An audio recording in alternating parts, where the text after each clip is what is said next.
আজকে সানডে, আজকে ঘুম থেকে উঠে গেছি। ঘুম থেকে উঠে মেয়েকে একটু মানে ওষুধ দিয়ে দিয়েছি, কানে ওর খুব ব্যথা করছে, তো সে ওষুধ দিয়ে দিয়েছি। কানে ওর খোল হয়েছে আর কি, ইউজ হয়েছে, মাইক্রো সার্জারি হবে। তো এরপরে আজকে একটু বোলপুর যাবো, ইচ্ছা আছে, তো তোমাদের সাথে শেয়ার করবো কোথায় যাবো। তোমরা সঙ্গে থাকো, সাথে থাকো, দেখতে থাকো। দুপুরবেলা যথারীতি ডিম, আলু পোস্ত এগুলো রান্না হয়েছে, সবই আমার ননদ করেছে রান্না। তো রান্না বান্না হয়ে গেছে, এরপর আমরা সবাই খেয়ে নিচ্ছি। ওটা আমার নন্দাই খেতে দিচ্ছে সবাইকে, তো আমরা খেয়ে নিচ্ছি। তো এখানে বীরভূমের একটা স্পেশালিটি রান্না যেটাকে বলা যায় সেটা হলো আলু পোস্ত। আলু পোস্ত এখানকার হচ্ছে একটা স্পেশালিটি রান্না। তো যাই হোক, সমস্তটাই কমপ্লিট হয়ে গেল। খাওয়া দাওয়া কমপ্লিট হয়ে গেলে আজকে যেহেতু আমাদের এখানে সরস্বতী পুজো পড়েছে রবিবার আর সোমবার দুদিনই, তো আজকে রবিবার দিনটা আমরা কিভাবে, রবিবার সরস্বতী পুজো অনেকে করেছে, তো সেইটা কিভাবে এনজয় করছি সেটাই তোমাদের সাথে তুলে ধরবো। এবং তার জন্য আমার পুরো ভিডিওটা দেখতে হবে এবং সাথে থাকতে হবে এবং প্রচুর প্রচুর শেয়ার করতে হবে, লাইক করতে হবে, কমেন্ট করতে হবে। আমি জানি না কেন আমার ইউটিউবে কিন্তু সাবস্ক্রাইবার কিন্তু একদম বাড়ছে না। তো আমি চাইবো যে সেই সাবস্ক্রাইবারটা বাড়ুক। তো তার জন্য তোমরা আমার ভিডিও দেখতে থাকো, সঙ্গে থাকো, সাথে থাকো। বারবার এই কথাটা আমি অবশ্যই তোমাদেরকে বলে থাকি। তো দিয়ে যাই হোক, একটা জায়গায় ওই মোবাইলটা রেখে আমরা খাচ্ছি, তো সেটাই আর কি। যখন জানো তো মানে এই জায়গাটায় যখন আমার শোনা কথা, আমার শাশুড়ি মা যেদিনকে মারা যান তার আগের দিন এই জায়গাটায় দাঁড়িয়েছিলেন। তো যাই হোক, আজকে মানুষের জীবন কিভাবে চলে যায়, মানুষের জীবন কোথায় কি চলে যায় কেউ জানে না। তো শ্বশুরবাড়ি আসলে সেই সমস্ত কথাগুলো মনে পড়ে যায়, পুরনো স্মৃতি, পুরনো কথা, পুরনো গল্প। তো যাই হোক, সেই সব গল্প নয়, আমি অন্য একদিন করব। এখন আমি শ্বশুরবাড়িতে খাওয়া দাওয়া করছি। এই যে আমার মেয়ে, ওকে রেডি করে নিয়েছে, এটা আমাদের রুম ওপরের, ঠিক আছে। এবার দেখো রেডি হয়ে গেছে, কেমন লাগছে বলো ওকে। ঠিক আছে, ওকে রেডি করে দিয়েছি। আমার এই একটা শাড়ি ওকে পরিয়ে দিয়েছে, আর ব্লাউজ আর সায়াটা আমার এই ব্লাউজটা আমি ওর কিনে দিয়েছি, আর সায়াটা নিয়ে এসছি। আমি শুয়ে প্রচণ্ড ল্যাদ খাচ্ছি। এই মেয়েকে সাজিয়ে মনে হচ্ছে না যে আর নিজের সাজি, বিশ্বাস করো একটু ল্যাদ লাগছে। তো একটু শুয়ে নিয়েছি, আমি শুয়ে নিই, তারপরে রেডি হব, রেডি হয়ে বেরোবো। ঠিক আছে, তোমাদের সাথে সবটাই শেয়ার করবো, সঙ্গে থাকো, সাথে রেডি হয়ে আবার নিচের ঘরে চলে এলাম। তো নিচের ঘরে এসে দেখো, তোমাদেরকে দেখালাম, দেখো আমরা রেডি হয়ে গেছি, শাড়ি পরে নিয়েছি, সমস্তটা রেডি কমপ্লিট হয়ে গেছে। এবার আমরা বেরোচ্ছি। যে আমার বর মশাই, ও রেডি হয়ে গেছে। ও অ্যাকচুয়ালি ক্যামেরার সামনে খুব একটা আসছে না। এই যে আমি আর আমার নন্দাই পাশে যে বসে আছে, এটা আমার নন্দাই। তো দিয়ে আমরা গাড়িতে করে যাচ্ছি, আর পিছনে আমার বর মশাই, আমার ননদ, মেয়ে, তার ছেলে, চারজনে বসে আছে। তো আর পিছনটা আর কি ভিডিও করার সুযোগ হলো না। এখন সবে শিউরি থেকে বেরোচ্ছি শিউরিটা, তো সেটাই আর কি তোমাদের সাথে তুলে ধরছি। তো দিয়ে যাই হোক না কেন, তো সেটাই বলতে চাইছি যে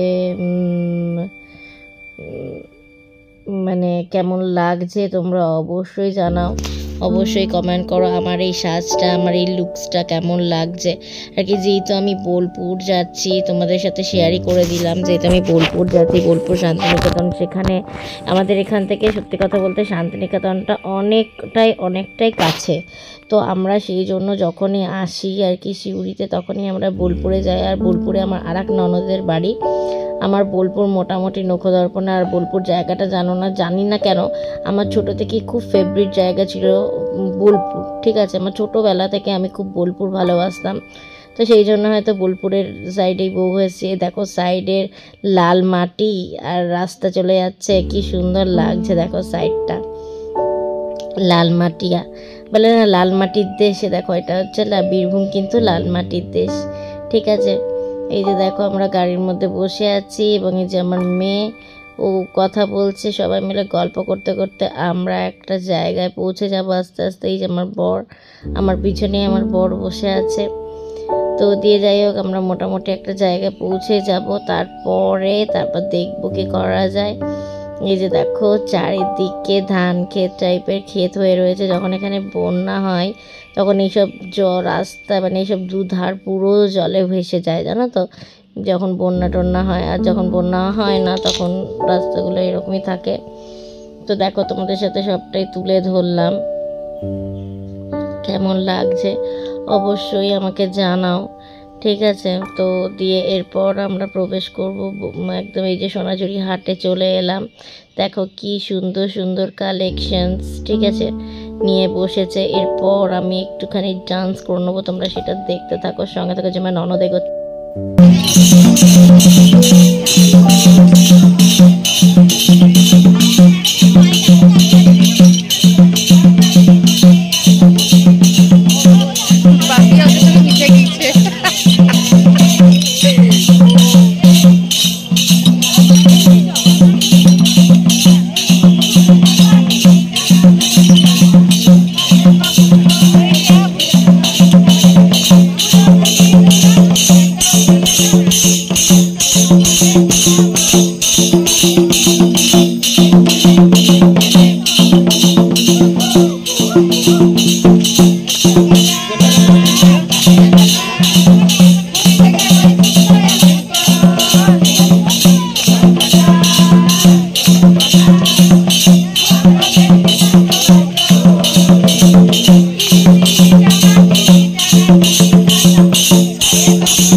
যথারীতি ডান্স করে নিলাম। এরপর আমরা পুরো ঘুরেছি, ঘুরে একদম এখন থকে গেছি। এই যে আমি আর আমার মেয়ে এখন হাঁটছি।